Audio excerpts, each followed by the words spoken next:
नमस्कार। हमको एक नया योगी मिल गया। मैंने कहा ना, हमको एक नया योगी मिल गया। कैसे मिला है अब आप ये जानते ही हो, क्योंकि शुभेंदु अधिकारी जी का भी अपना कोई परिवार नहीं है। परिवार का मतलब उनकी भी शादी नहीं हुई है।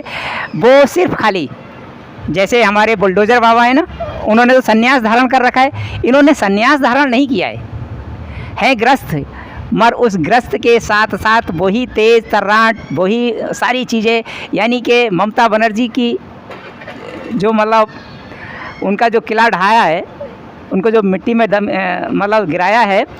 उस पहली बात तो ये कि बंगाल में बहुत ही भयंकर स्थिति है, यानी कि ऐसी स्थिति है कि उस स्थिति को काबू करने के लिए शुभेंदु अधिकारी को अपना पूरा जोर लगा देना पड़ेगा, क्योंकि वहाँ पे करप्शन बहुत ज़्यादा है, वहाँ पे माफिया बहुत ज़्यादा हैं, वहाँ पे चिट फंड घोटाले बहुत ज़्यादा हैं, वहाँ पे यानी कि जो लड़कियों के साथ रेप और आए दिन जो छेटाकसी होती थी, उसको रोकने का उनके लिए बहुत बड़ा मुद्दा है। मगर शुभेंदु अधिकारी उसी तरह से जैसे जो बुलडोज़र बाबा है ना हमारे यूपी वाले, जिन्होंने यानी कि यूपी से सारा माफिया को सफाया कर दिया, तो कुछ समय तो लगेगा साथियों। आने वाले समय में धीरे धीरे सारी चीज़ें सफा होंगी, बुलडोज़र भी चलेगा, उसी तरह से चलेगा, क्योंकि उनके पास भी वही तेज़ी है, वही यानी कि निर्णय लेने की क्षमता जिसको कहते हैं। हमारे शुभेंदु अधिकारी के पास में निर्णय लेने की वो क्षमता है। उस क्षमता की वजह से आप अब देखना कि पश्चिमी बंगाल का यानी कि जो माफिया राज था, जो चिटपट घोटाले थे, वो सारे घोटाले अब ख़त्म हो जाएंगे धीरे धीरे। और दूसरी बात यह है कि ममता बनर्जी को आते ही 15 झटके लगा दिए, यानी कि 15 ऐसे झटके जिससे कि ममता बनर्जी को बचना मुश्किल है। तो साथियों, इन सारी चीज़ों को देखते हुए यानी कि हम तो यही कहेंगे कि शुभेंदु अधिकारी यानी कि पश्चिमी बंगाल का जो उन्हें ताज तो मिला है, मगर कांटों भरा ताज है। कैसा ताज है? कांटों भरा ताज है। उस ताज में बहुत सारे कांटे हैं, उनको एक एक करके अगर वो निकालेंगे तो काफ़ी समय लगेगा। तो इसीलिए शुभेंदु अधिकारी को हमारी तरफ से शुभकामनाएं हैं कि वो जल्दी जल्दी उन कांटों को बीनें और जल्दी से बिल्कुल सफाया कर दें, और वो सांस्कृतिक राजधानी को बिल्कुल कंप्लीट करके दे दें। यानी कि जो विवेकानंद की धरती है, उस विवेकानंद की धरती को उसी तरह से स्वच्छ और निर्मल बना दें। बस जैसे लगता है कि वहाँ पे वैसे भी बहुत अच्छी चीज़ें हैं पश्चिमी बंगाल में साथियों।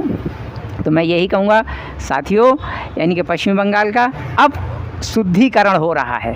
क्या शब्द देंगे? शुद्धिकरण हो रहा है। ऐसा शुद्धिकरण जैसे कि गंगा जल छिड़क के और जाने क्या क्या करके जो करते हैं घर के शुद्धिकरण, वही शुद्धिकरण हो रहा है। अब बंगाल का शुद्धिकरण हो जाएगा, पश्चिम बंगाल का शुद्धिकरण हो जाएगा, और हम सब लोगों को एक सांस्कृतिक राजधानी फिर से देखने को मिलेगी। अगर हिंदी भाषी लोग भी अगर वहाँ जाएंगे तो उनको भी उसी तरह से सम्मान से देखा जाएगा।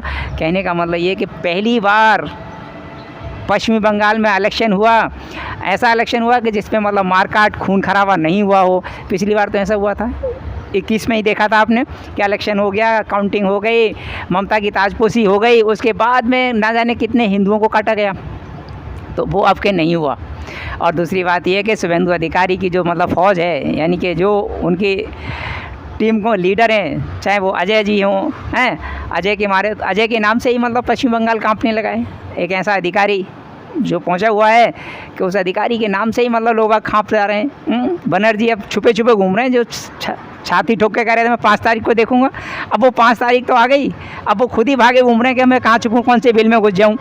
तो ऐसा है साथियों, आप मेरे चैनल को सब्सक्राइब करें, लाइक करें और लोगों को शेयर करें। मैं आपको पश्चिमी बंगाल के बारे में और अच्छी अच्छी जानकारियाँ आपको समय समय पर देता रहूँगा। Thank you.